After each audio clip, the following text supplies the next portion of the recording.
Good morning. Let's continue our discussion of potential. So we talked last time.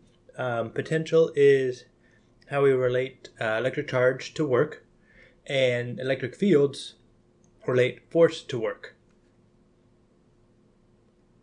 No, electric fields relate charges to force, and then we can relate forces to work. So, quick summary.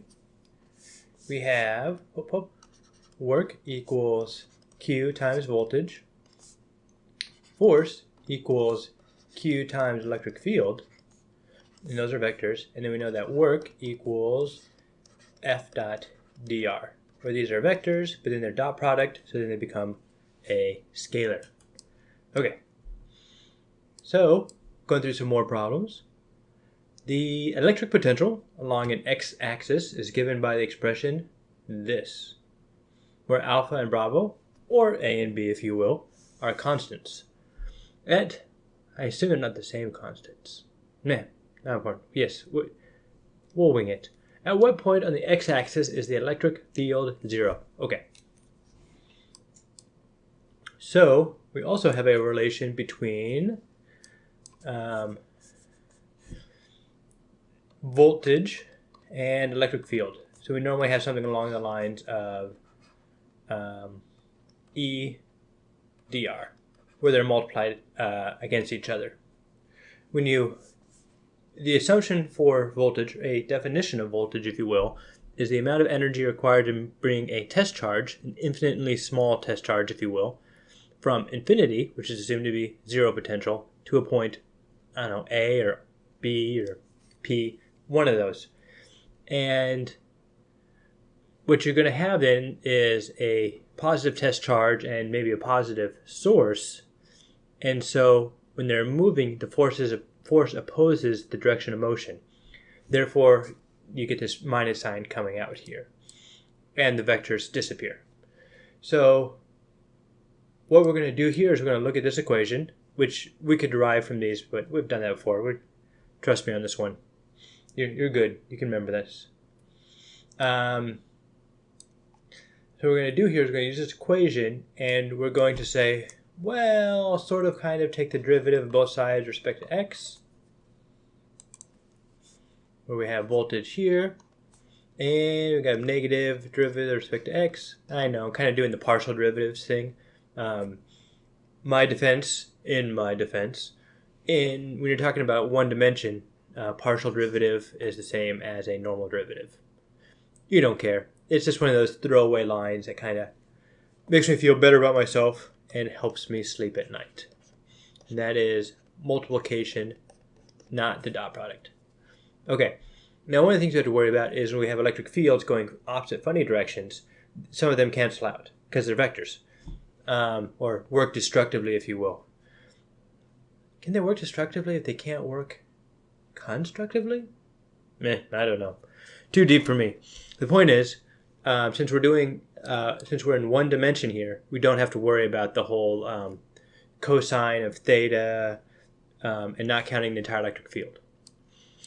So what we're going to do then here is take, that's a little bit harsher than I meant, partial with respect to x of v of x, which is ax minus bx squared. And this will be a minus 2bx. And we want to find out where it's 0. So E equals, right there is v. There's probably a negative. I'll do a negative. Equals 0. So I guess the negative doesn't really matter because it's relation, since we're setting it equal to 0, which is convenient. Therefore, x, I'll try and straighten this out a little bit, a over 2b. Bam! Excellent. Go to, it's even one of the possible answers. Which is better? Okay. So, x equals a over 2b. And so the real key to this one is, intuitively you would say, all right, let's go to this equation here, which relates voltage and electric field. Take the derivative of both sides, which removes the integral, and then we're good.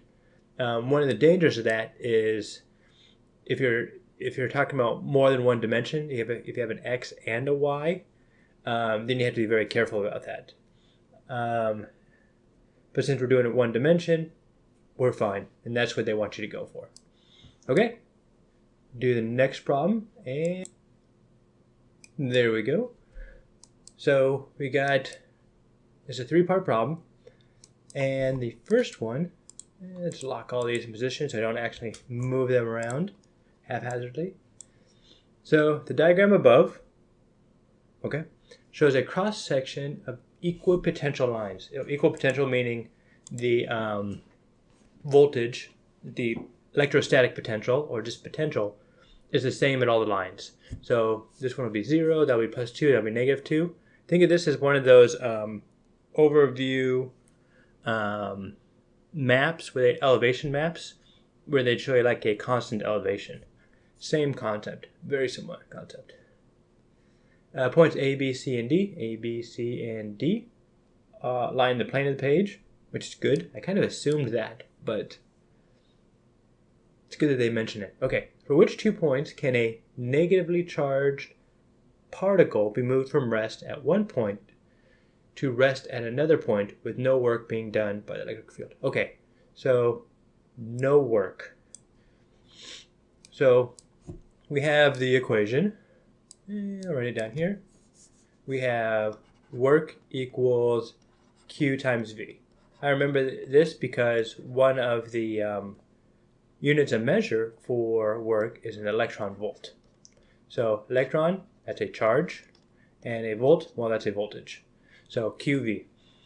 So if work equals 0 and Q does not equal 0, then V, which is, it's always a difference between. I write V, but I really mean between 2 points. Not necessarily A and B, it can be C and D, but you understand, between point 1 and point 2. So it's a delta V equals 0. So what it's saying is that V initial equals V final. And so what we got to do is pick 2 points on here where they're the same. So A and C right there. So you see how A and C are both on the +2 volt section. So A and C.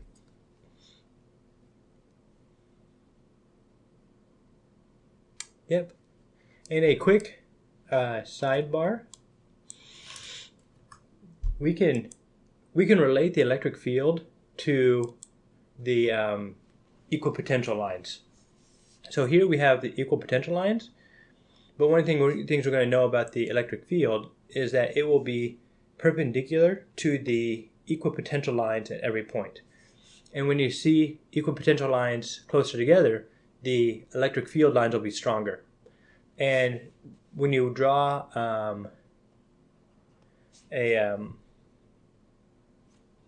electric fields, the denser the electric field lines are, the more strength, the higher magnitude you're going to have of the electric field. So we're going to go from positive to negative when we draw electric field lines. So I'll do something like that, maybe something kind of like that. Looks symmetrical, so I'll draw something over here. And this might be a little bit more wrapped. And it's supposed to hit each one perpendicularly, and so forth. And then, and something similar over there.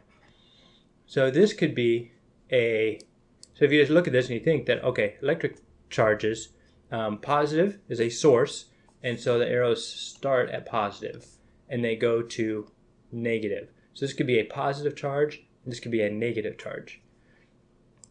You don't really have to draw this out for the test. Since it's a 3-part problem, it might be worth it drawing it on the first one, just so you have that drawing there for the rest of them. Because this gives you some intuitive idea of how the electric field lines will operate, or how they are set up. So, but for the first problem, you don't need that. All right, moving on to the second part. A positively charged particle is moved by an external force from rest at one point to rest at another point. Well, For which of the following motions would net positive work be required by the external force? Okay. So work equals Q, I'll call it VAB, which equals QVB minus VA, which means the amount of work to move, I'm going to rewrite this one more time. Q, voltage infinity to B minus voltage infinity to A. So the amount of work to move it, I know I put B and A here, and there's B and A up here as options. I really mean 1 and 2. So don't get too confused when I'm talking about actually B and A here, and then there's another B and A. I should have done a better job choosing variables. I didn't. I figure if you're watching this video, you've probably seen some of my other videos, and at this point you are at ease with disappointment. Okay. So net positive work, external force. So I'm just going to look at the first one, A to D. So we go from A to D, that'd be VA minus VD, which would equal 2 plus minus negative 2, which would be 4. So that means that the work required to move a positive charge from infinity, so if we take a charge, move it to 2, it's going to take 2 volts worth of work times whatever the charge is. And then we move a positive charge to D, it'll actually be easier, it'll take negative 2. And so to move it from A to D will actually give us energy. So to look at this from a point of view of the electric field, so we're trying to find out what will require work for us to do. So we have a positive charge, we have it at A over here. It's going to take work, so it'll take negative work for it to move to D, because this is negatively charged, this is positively charged, and the particles are going to naturally want to flow that way anyway. And so it would actually take us work, it would, work equals F dot dr integral. And so the force would be, I'm going to say this way, it's upwards towards the plus, but the motion would be this way. Therefore, this would give us a negative value. Is that what I got here? We'd have negative external work done. Where this, WQAB, tells us how much work we would have to move a particle. If we move a particle from A to D, it would result in us getting, for whatever the charge is, times 4 volts of energy. So for this one, I would look at it more in terms of you have an electric field and trying to see which one you'd have to actually push the particle towards. I know that sounds really confusing. I don't know of a clear way to phrase it, but we're going to look at some of the other examples anyway. So we know that would be negative work because the particle will produce a certain amount of work to do it. The particle would naturally flow from A to D. From B to A, again, that's from 4 to 2. So it would be natural for the particle wants to move from B to A. Therefore, moving it that way is going to give us negative net external work. And these are, one thing you can look at too, seeing a problem like this, is that we have to choose only one answer, and A and D and B and A are pretty much the same. And since we can't choose both of them, neither of them can be the answer. C to A, we know that's 0 work because it's from plus 2 volts to plus 2 volts. From C to D, well, that's the same thing with negative work. C to D. Yep, and it's the same. So these three are all the same answer. And then from D to B. Okay, so this one, we are moving it from a negative 4 volts to B. And so that'd be as if we're moving it away from the negative source towards the positive source. And that would require external work to be put into it to move the positive charged particle towards the positive source. And so the answer for this one then would be E, from D to B.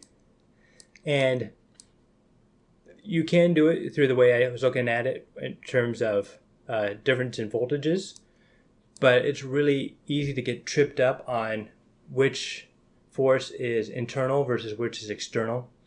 And this is going to give you how much energy results from the motion due to the particle. So the particle would then give off, you'd be transferring potential energy to kinetic. And the idea here is, what do we have to put into the particle to get it to move?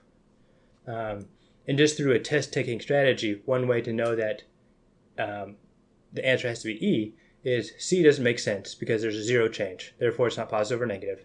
And then A, B, and D are all basically the same answer. They all provide work in the same direction. And E is the only one that's different. Okay, moving on to the next part. The electric potential, shown on the diagram, could be created by which of the following?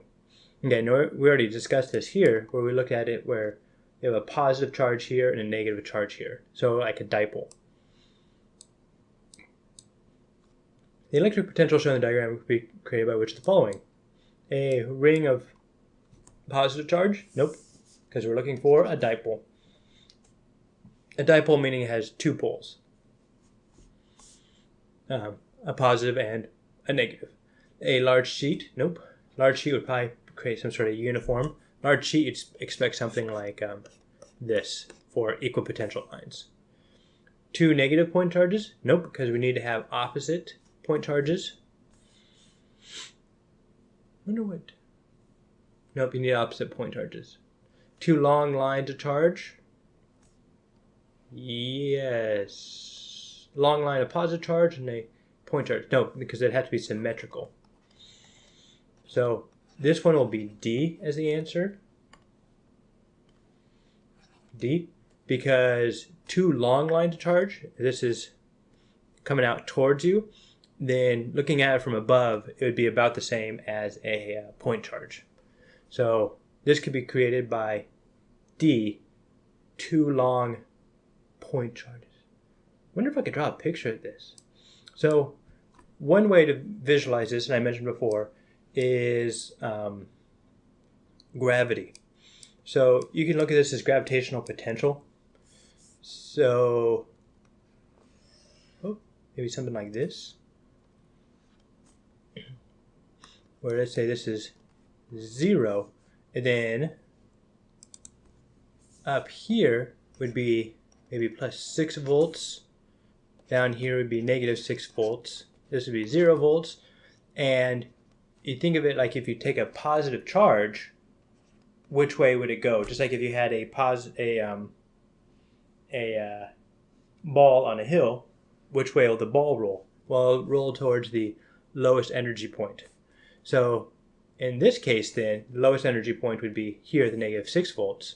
Negative 6 volts I know is kind of out here, and this is probably infinite, but we're going with this. So the idea is the positive charge would then move towards the bottom of the energy well, which would be the negative charge here. And it would take effort or force then to push it, or work to push the charge back up this hill. And I think I could even probably represent this on Wolfram. Let's try Wolfram. Wikipedia? Ah, you are wonderful, Wikipedia. But nope, we're going to Wolfram. Let's see here. So it's going to be 3D, so we'll do Z. And we'll do 1 over quantity, I'll say x plus 2 quantity squared. Plus or minus? I think minus. minus y squared. And then we'll do like so. And we'll add another one. Minus. We'll see what happens. Boom, boom, boom, boom, boom. Don't fail me now, Wolfram. It's an even function. Maybe it was supposed to be plus. Let's see what the graph shows. Nope. I think it's supposed to be minus. No, it's supposed to be 1 over everything. Why did I have to? No. Nope, I want it like that.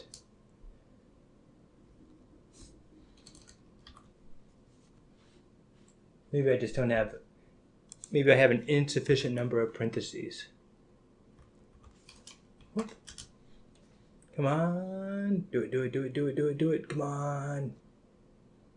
And no, let's try a minus. I'd like to think I'm a lot better at this. Turns out I'm not.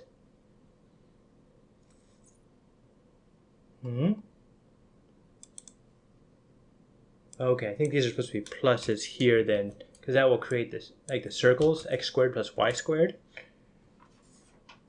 Maybe. And come on, come on, exciting.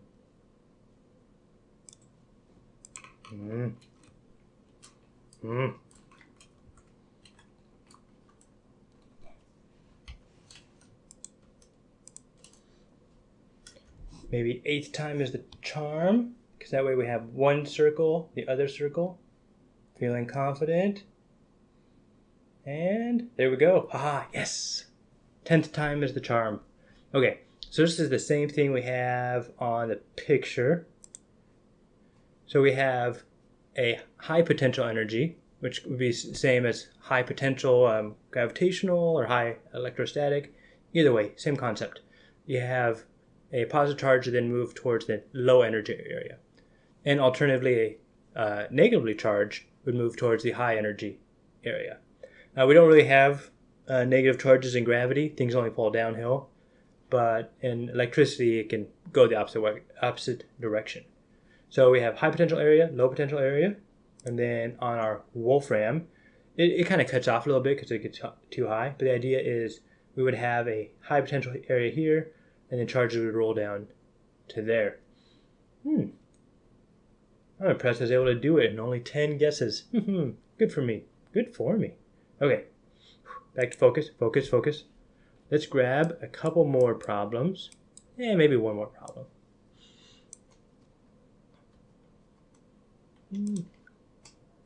Unlock, delete, and here we go. 2 more problems. So, for our next problem, set down the real pen, grab the little stylus pen. A uniform electric field, E, exists between the plates, between the 2 large oppositely charged plates shown above. Okay, this makes sense. Whenever I see electric field in a problem, I normally draw 2 electric plates like this anyway. So it's the same.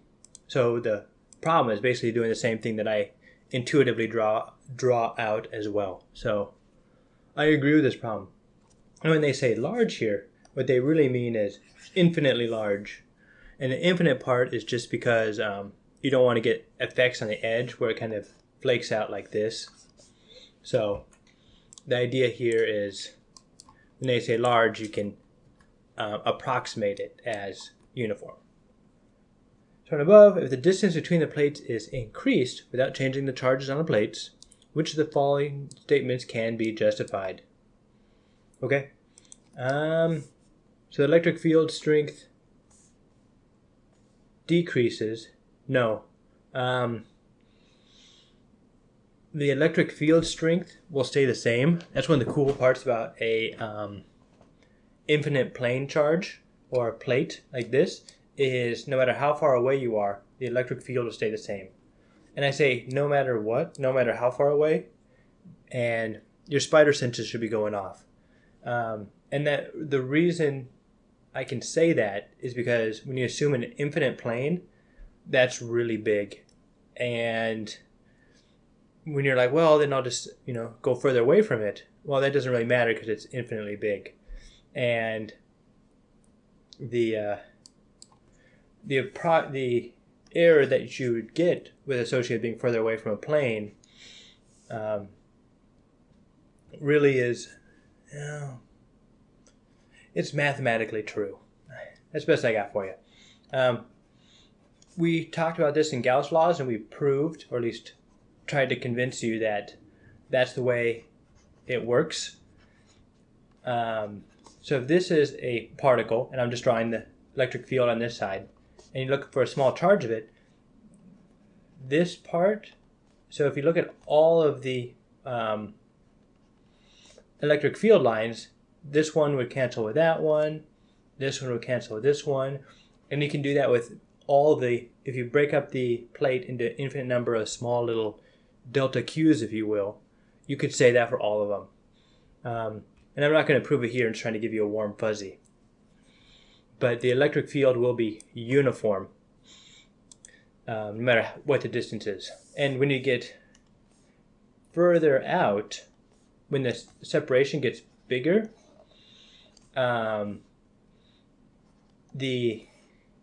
what happens with the lines is the electric field lines more or less get straighter, and you get a larger portion of the electric field line contributing to the horizontal portion.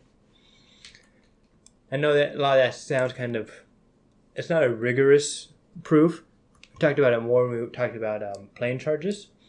Hopefully that part was more convincing. But for this question, no. The electric field line does not decrease. It is uniform, therefore it does not decrease nor increase. The potential difference between the plates lowers. Potential difference between the plates rises. Okay, one of those feels correct. Okay, so one thing that I refer to potential as is, I'll casually refer to it as potential energy. What I mean by that is work, which really is potential energy, is Q times V. And so when I say potential energy, the first potential I mean is, well, it depends on how much Q you have. If you have zero charge, then it doesn't matter how much voltage you have, you'll have no energy. And then the second potential energy I refer to is the actual potential energy, like the joules, the electron volts, and such.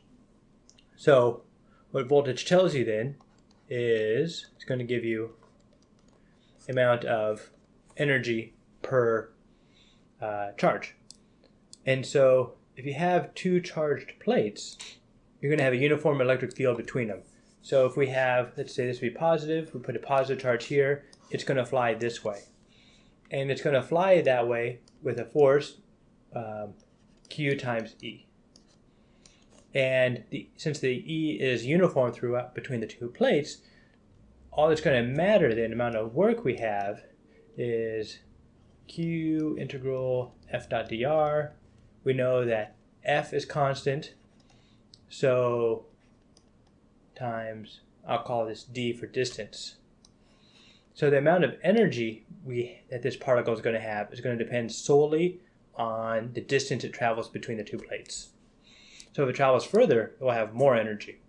So the potential difference between the plates will actually rise. Another way to think of it is you can think of this electric field kind of acting as a spring holding the two plates together. And so it'll take energy to pull these two plates together, and we let go, they'll smash each other harder, as opposed to if you just let them go from a small distance. And the harder smashing, if you will, is a result of the increased potential, which then relates to increased potential energy between the plates. So the potential difference between the plates will rise. Okay? That's the idea behind that problem. Next problem. The solid conducting sphere of radius r shown above, has a charge plus Q distributed uniformly. Solid conducting sphere of radius r, shown above has a plus Q distributed uniformly on the surface. Okay. It's kind of weird because the distributed uniformly kind of tingles my spider senses, because I'm like, okay, this is a solid conducting sphere. I'd be really surprised if it wasn't uniformly distributed. I'm not even sure how it could not be uniformly distributed.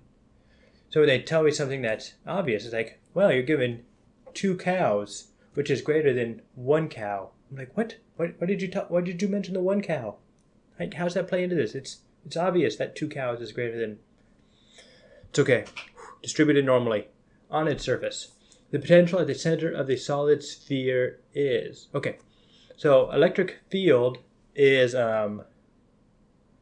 0 within inside a conductor. That's known. And we know from earlier that the point charge, that the potential energy point charge is negative kq over r, or maybe it's kq over r. Yeah. Ooh, I probably should know. Okay. Kq over r, and then I'll think about the magnitude earlier. And then we know this is the electric field right here. So that's what they're trying to trick us on that one. So that's not true. 0 and undefined. Okay. So we're just going to go back to the definition of electrostatic potential here. So I'm going to use the definition where the amount of energy to move a test charge from infinity all the way over to point, in this case it'll be point right here in the middle. So this is positively charged. We have a positive test charge, and as we move it this way, it's going to experience a force going that way. And therefore we have the work is going to be defined as F dot dr, and I'll put in the vectors, which will become negative integral F multiplied by dr. And this F would be related to E, which is why this is not correct, because they didn't integrate it. So it's going to be, let's see here. So take this, we're going to have a force coming in, and it's going to take a positive amount of work to move this test charge from here to there. And so we're going to have a positive amount of energy required. Potential of the center solid. Yep. So electric potential is defined as the amount of work required to move a test charge from infinity to a point. Since we are working against the positive Q of this sphere, it's going to take us a positive amount of work to move it from infinity to the center. So what's going to happen, though, is once we get it inside the sphere, the electric field, which is what we'd use to calculate the amount of work we have, will be 0. There's zero electric field inside the sphere. And therefore, once we get it inside the surface, moving it to the center would then be free. Another caveat is with this test charge, it's considered infinitely small. That way, when we bring it into the center of the sphere, we don't disrupt all the other charges. We don't, because if we had a big charge and we move it in here, it would create kind of like a ripple effect of all the other charges moving out of the way, and that would take energy to do. But if we have an infinitely small charge, then it's considered negligible with regards to big Q. That's kind of the idea of a test charge. So we are going to use energy. It's going to take force. We know it's not going to be 0.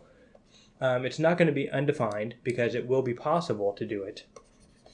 And we also know it's going to be positive with this 1 over 4 pi epsilon naught being K. It is possible to do it. And so when we move the test particle to the center, the potential will be KQ over R. And and that is how you do potential. You can see one of the problems, one of the big challenges with potential is getting the sign right. It's kind of difficult to visualize. It's like, all right, it's going to be external work, internal work, and that's why I like to know the equations, but after I do the equations, I like to kind of go back and use some of the fundamental ideas behind voltage or potential to look at which direction my charge is supposed to be, the magnitude, the positive or negative. And that really helps me get the correct answer. It is pretty easy to go through this blindly, get an equation and get the correct number, but have it the wrong sign. Okay? And that's what we have for potential. And after this, we'll be moving on to other concepts. I appreciate it. Thank you much.